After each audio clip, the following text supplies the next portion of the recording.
कोल्हापुरात पंचगंगा नदी घाटावर एक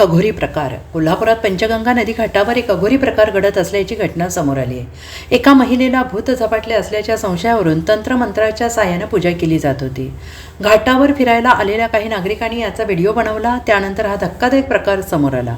10 ते 12 जण मिळून एका महिलेचं भूत काढत असल्याची माहिती प्रत्यक्षदर्शींनी दिली आहे। घाटावर सुरू असलेल्या या प्रकारामुळे भीतीचं वातावरण निर्माण झालं आहे। मात्र या असल्या प्रकाराची प्रशासनाने दखल घेऊन संबंधितांवर कठोर कारवाई करण्याची मागणी करावी, अशी अंधश्रद्धा निर्मूलन समितीच्या गीता आसुरकर यांनी ही मागणी केली आहे। समाजामध्ये अजूनही प्रबोधनाची गरज आहे। वैज्ञानिक दृष्टिकोन न ठेवता आपण असे अघोरी प्रकार करत निघालेलो आहोत।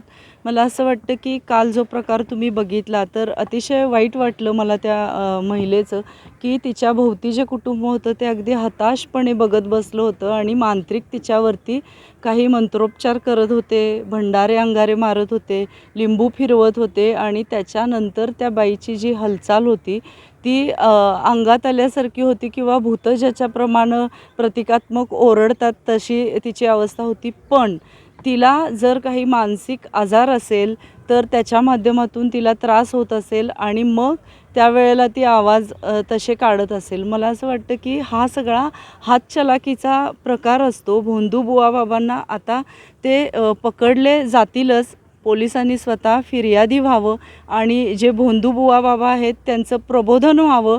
त्यांनी समाजाला कसं वेठीस धरलं हे सुद्धा आपण माध्यमांनी दाखवावं। इतर वेळेला आपण त्याचा शोध करत असतात माध्यमं की हे लिंबू मिरची किंवा जे अघोरी प्रकार होतात ते कोण करते। आता तुम्हाला ते सापडलेले आहेत तर त्यांच्यावरती गुन्हे नोंद व्हावेत। मला असं वाटतं त्या कुटुंबाचं प्रबोधन व्हावं, त्या स्त्रीला चांगले उपचार मिळावेत एवढी मला अपेक्षा आहे। Bureau report SBN Marathi, Kolhapur.